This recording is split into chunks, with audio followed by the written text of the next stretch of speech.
Hello and welcome to another video on the Ants USA Ant channel. Today I will be showing you guys a brand new ant colony of mine that I am sure you will love. But before we get into all of that, I would like to ask you to give this video a thumbs up and subscribe, as it helps this channel out a lot. So without further ado, let's get started. This is my new colony of trapjaw ants. They have been a dream species of ant to keep for me for many years, and I am very happy to finally be able to keep them. This particular species, which is scientifically known as Odontomachus ruginosus, has all of the well-known characteristics of trapjaw ants, including their jaws, which can open 180 degrees and snap shut at over 145 miles per hour, after being triggered by 2 sets of sensory hairs at the front of the face. And if that wasn't enough, these ants also have a powerful sting, which we will get to see in action later on in this video. As you may be able to tell, the colony is acting on very high alert. This is because these ants hate light, even to the extent where they will choose to forage under rocks, as opposed to out in the open. Another thing I have noticed about the way these ants forage is how individualistic they are about it. Let me explain. Colonies of trapjaw ants send out 1 or maybe 2 or 3 workers at a time to forage, as opposed to the swarming behavior of other mainly smaller ant species. I believe this is due to the fact that, as I explained earlier, these ants are very capable hunters, who usually do not need any backup when dealing with a prey item. Yet another cool thing I noticed about these ants is their behavior. While foraging, they seem to stop to think and assess their surroundings every few seconds, as well as always being on the lookout for danger by constantly waving their antennae. This colony is currently being housed in a simple setup consisting of a container full of dirt, with lava rocks acting as structural support. Now onto the exciting part, feeding the colony. Today's first offering will be this pre-killed earwig. The first worker that encounters it immediately leaves without showing any interest. The next worker does a little bit better, having simply examined and snapped at the earwig.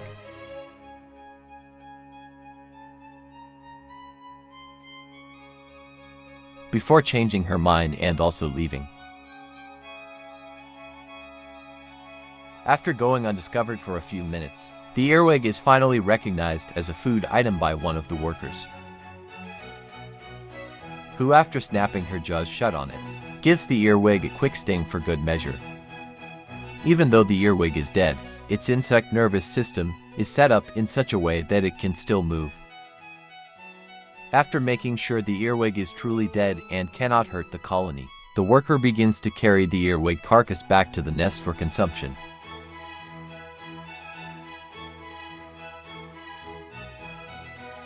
In this way, these ants are like wasps, as each individual brings back a large food item, which, as discussed earlier, is not how most ant species forage.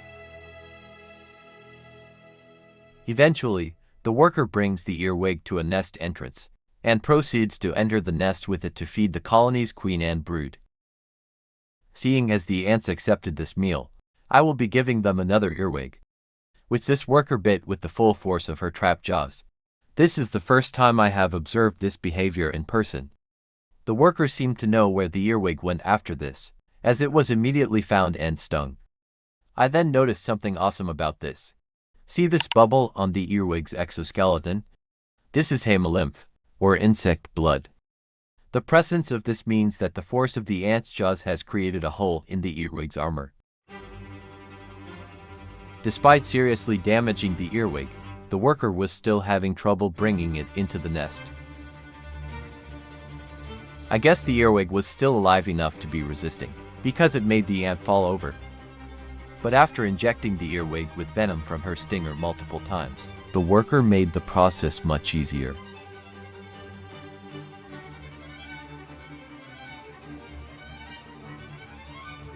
After this, the prey was much easier to move. Although it did take them a while to figure out how to fit it into the nest entrance, as this was a larger earwig than the last one.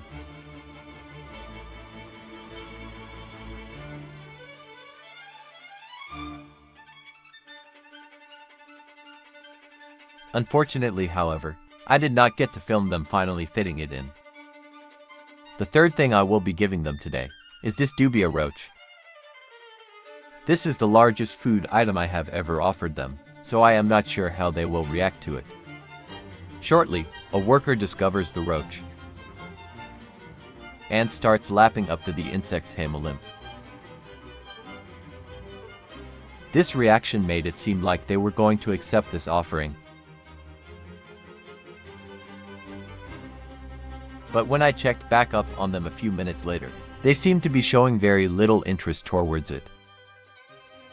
Trapjaw ants are known to be picky eaters, and I had to find something else that they would eat, because as you may be able to tell, earwigs aren't exactly the best long-term feeding option. I had to find something a bit more readily available.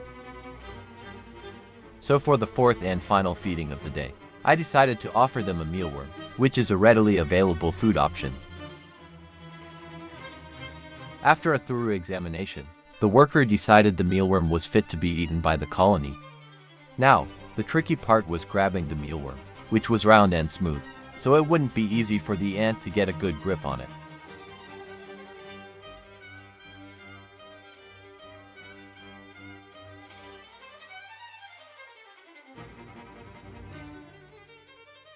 After a lot of trying, however, the worker managed to grab the mealworm's insides, which were much less slippery than the exoskeleton.